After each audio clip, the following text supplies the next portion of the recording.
Okay. I know Christmas Eve and all that stuff. The older you get, I guess the less important the actual day means, unless you have somebody else that it matters to. No. This late night rant, I guess, is more like about me. Um, so I was talking to Sue about like, hey, I missed dinner today because I passed out. I straight passed out. Um, and I was like, okay, what in the fridge is okay, you know, to eat. And Chuck was like, okay, well, keep in mind that what's in there is gonna have to survive until we get back. I'm like, well, you guys shouldn't be leaving until Thursday. He's like, yeah, we're leaving Wednesday after all that other bullshit. And I'm like, oh, that's not what I thought was gonna happen, but it's sucky that they're gonna be here like in their own house. Like, granted, I live up here by myself and it's cool because it's my place. But I guess I kind of was hoping that they'd actually be here actual Christmas Day. Um, then they're gonna be gone until like Sunday because they're going over to Lance. Um, but that's not what I'm trying to get at. He was saying that, okay, well, be careful. Try not to eat all the food that's supposed to last you for so many days. And it's like, well, you don't gotta worry about me. It's like, oh, but you eat out of boredom. Like, I don't eat out of boredom. I eat because, one, I'm hungry. Two, whenever a day I'm used to kind of like, I sit down, eat, and leave. I'm not used to sit down, eat, and like sit there as everybody else bullshit about things that I don't really like care about. It's like, oh, you need to learn how to conversate. I'm like, I will conversate in conversations worth conversating. But I got frustrated once again, and I think my words got jumbled up because whenever I get pissed off or frustrated or angry, even Sue's mentioned this to me before, the words that come out of my mouth do not make sense, even though to me they make sense. But I already understand that I'm all pissed off. So me trying to be witty, me trying to be smart doesn't work when I'm pissed off. So I was like, I do eat because I'm bored, but I'm bored because you all said that I should sit there and just kind of like try to conversate, but I got nothing to contribute to the conversation you guys get. Like, he'll talk about politics. I'm not about politics. Like, I might get my 2 cents about it, but he's not a person to conversate with politics about because it's his point, and if somebody has a point, they have to be able to articulate it well. I can't do that because politics piss me off.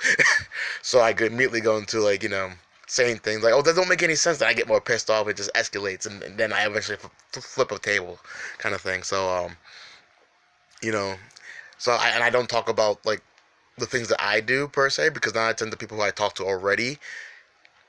I tell that to, and Chuck's not somebody that you just tell with the meaningless bullshit things. Sue is, so I'll talk to Sue, and she knows, like I'm like, oh, okay, this is what I did today with this meeting. This is, and she's my support team leader, so like obviously I feel her in on the things that I do, but it kind of made me kind of sit back and think like, okay, well, why don't I conversate with some of these people, like with Chuck, Bobby, CJ, and all that? And I realized I need a haircut because this is really annoying the shit out of me.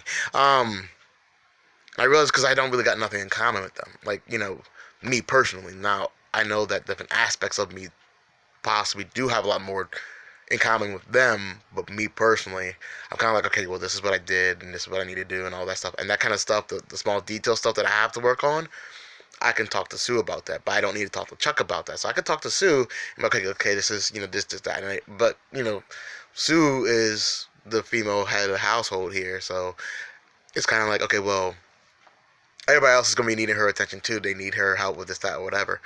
But it just made me kind of think about, okay, well, what is my actual problem? Well, I think I came to the conclusion thanks to this conversation, I don't have one, and that seems kind of condescending. Not condescending, kind of jackasses, dickheaded. There's a word for it. It's not saying that I don't ever have a problem, but I'm saying that I don't conversate with people who I don't need to have a conversation with. If he wants to have a conversation, bring something up that I can talk about. If he wants to talk about something that I can't, contribute to the conversation, I'm just gonna sit back and like, yep, now I'm bored. It's just the kind of person that I am. I'm constantly having to do something, and it's usually towards a goal that I'm trying to do, but it's not kind of like you're not gonna catch me at some kind of dinner table, kind of going like, okay, well, Yeah, the political climate is blah blah blah, or like, but if you want to tell me about your day, I'm all about that. If you want to tell me what you're interested in, I can listen to that all day and be like, okay, cool. There's my opinion about that. That's not the conversations that happen. It is small talk, and I don't do that well. I don't care to do that well because 9 out of 10 when I meet people, it's kind of like, hey, what do you need? Whatever you need, if I could fix it, if I could handle it, if I could take care of it, I will. If I can't, go find somebody else, or I can help you find somebody else. But don't waste my time. There's only 24 hours in a day. I feel better kind of talking it out. And I don't have that many people to talk things out with other than things like this or the computer back there. I'm nervous about what's happening in the next, let's say, 30 hours visitation. But I'm going to make a video before that, so keep your ears open on that one. Um, then it's Christmas, where it's going to be the household for like a couple of hours, and everybody's going to dissipate, and I find something else to do. And then Thursday, visitation again, which, part of that little secret thing I got going on. And then it's Friday, Saturday, and Sunday trying to figure out, what needs to be done, taking care of that, and moving on with the rest of my days. I'm just tired. But not really. I'm not exhausted. I'm just tired. If that makes any sense. Anyway, I've talked for 6 minutes, 6.5 minutes, so I'm done. Um, yeah, that's the end of my rant. Or venting. Or whatever this is.